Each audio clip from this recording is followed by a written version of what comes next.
All right, so I'm going to go over just some of the main benefits and positives, negatives to having games in the classroom, um, and kind of actually state the case as to why I think they should be there.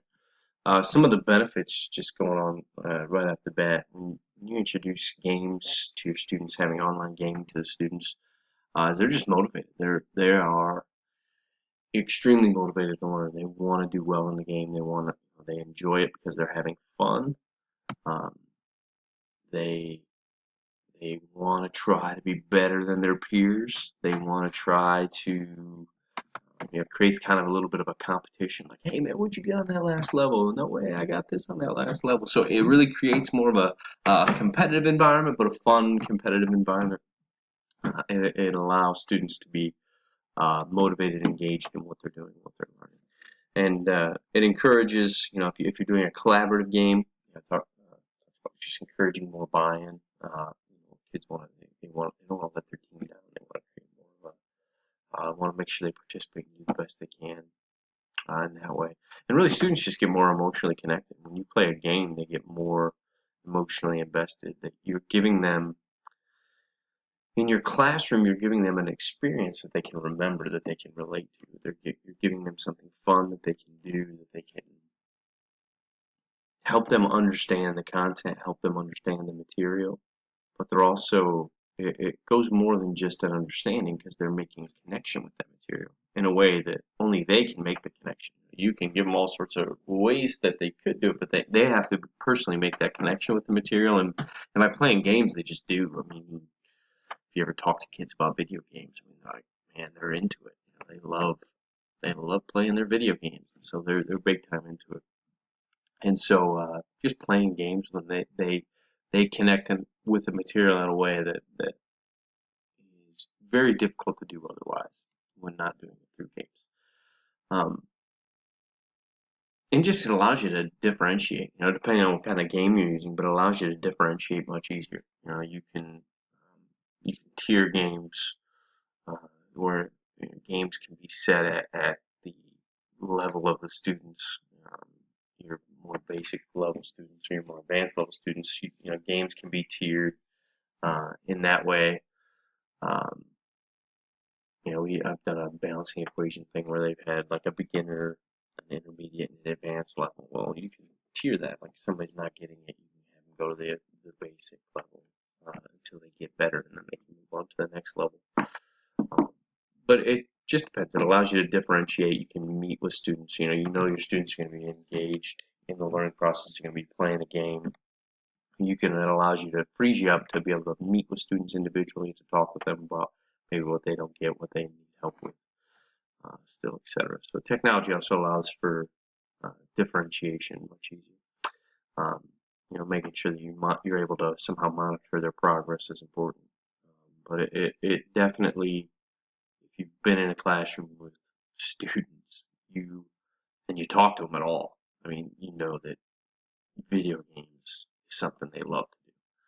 They love to play. They love to talk about it. They even watch them. If you ever watch them, when they're just kind of in their free time or whatever, if they got spare time, they'll watch other people playing video games that they like to play on YouTube. Like, I'm just watching this guy play a video game. Like, you're watching somebody else that you don't know play a video game? Like, that's how much they're into it. They love it. They love the challenge of it. They love, the excitement. They love getting rewards. All the things that really are supposed to be in the classroom happen with video games anyway.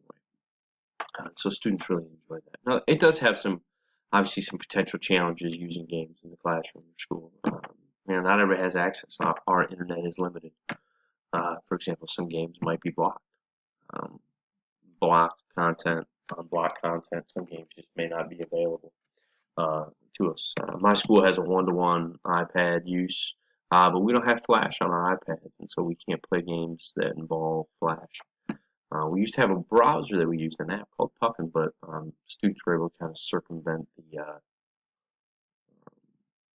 blocked and unblocked content so they could get, if they wanted to, they could get on inappropriate material through Puffin that they wouldn't be able to use when they're using our servers.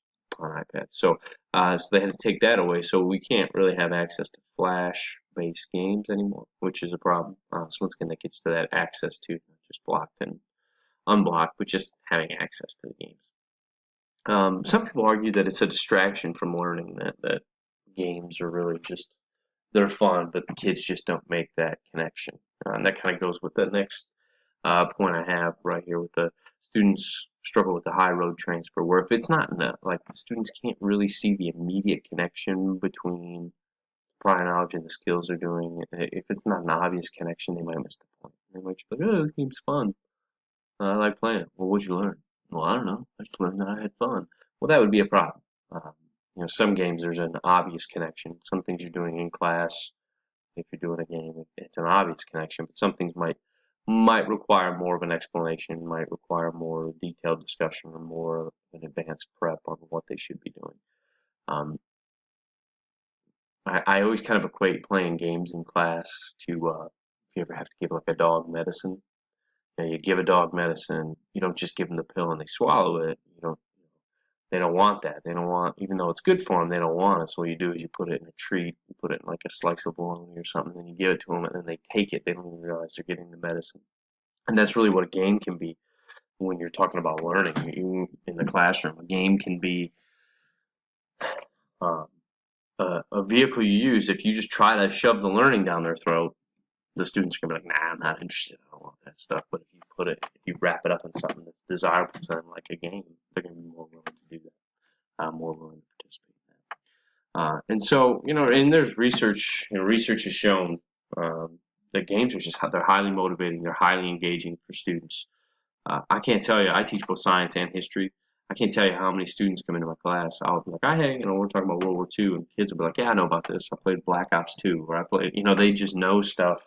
They know about the Cold War. They know about World War I and World War II, and they know that from playing like Call of Duty, playing the story mode, learning that they make emotional connections with those games. They have so much fun playing them, but they're also learning something in the process. And so some kids actually know about, when we talk about the Battle of Stalingrad, when we talk about the D-Day invasion, when we talk about some of these battles that have taken place, kids are like, yeah, I know about that. Yeah, I remember the story. It was in Call of Duty World at War or something, I don't know. And so, but they know about that. And really, the big proponent as to how I would make the argument that it's important to do it is that kids are doing it anyway. If the whole point of technology is to try to reach students and get them where they're at with technology, because every kid's on a smartphone, every kid's using technology every day.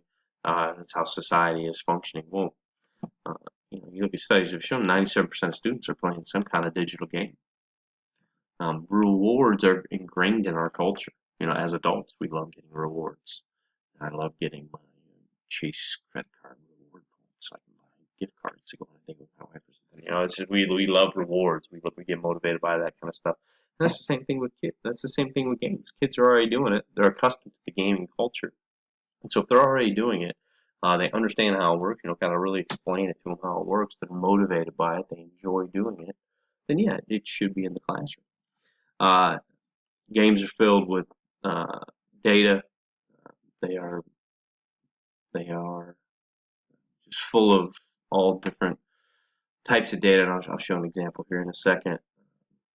Lamb conducted a study, it says right here, that online simulations, educational games that students participated had much better retention of the material, had much better knowledge of the material. They understood the concepts better by playing the game, by doing the simulations, compared to having a traditional lecture-based classroom.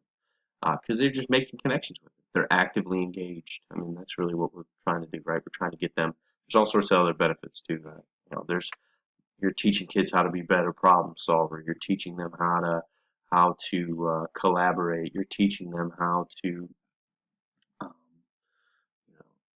find solutions to things and to manipulate things in a way to solve a problem or to do something. And really, that's what we're trying to do in a classroom. We want to try to get them to be thinkers. We want to try to get them to try something. If it doesn't work, well, hey, try it again. Do something a little bit different. That's what we should be doing in the classroom. Not like, oh, you tried, you got it wrong, no, you fail. I mean, that's not the way it should work. All right, and so here's like an example of a game I played in class. It's called the Jason Jason project. It's a coaster creator, right? So we learn about potential and kinetic energy, and so what we'll do is I'll have the students they'll do some calculations of this as well. So they'll calculate what their max potential energy was and kinetic energy was. Um, so you can see here's the data. So I made one that was just horrible. Um, I made a coaster. Oh, I made a coaster. Let me go back. All right, so here's my coaster.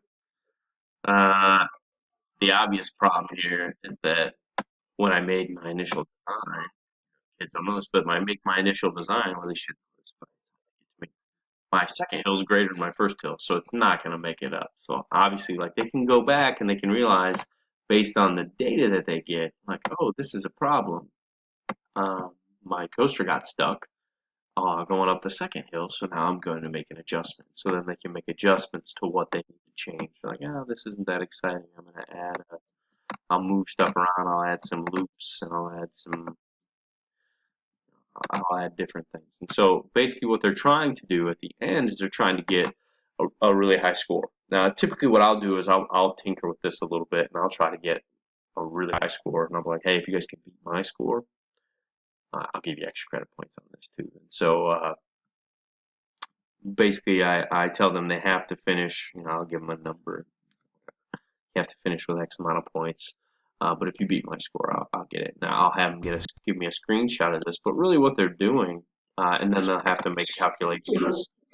They'll have to make calculations on their potential and kinetic energy. So they're learning about energy. They're learning about energy transfer, how energy is transferring, and eventually the coaster will come to a stop right at the end because that energy gets dissipated. Its energy is transferring from one form to another. Uh, but they're also having fun and they're challenging themselves. They're trying. I'm giving them a benchmark. I'm giving them something to try to strive for, to beat. I'm trying. Kids are always like, "Hey, what'd you get on that last one?" "No, I got this," and then they just keep playing and they have a really good time playing this. But they're learning about energy and energy transfer, and they're learning about potential energy and kinetic energy and how it transfers from one to the other. Um, and and it's an enjoyable thing for the kids, and it's something that they will remember.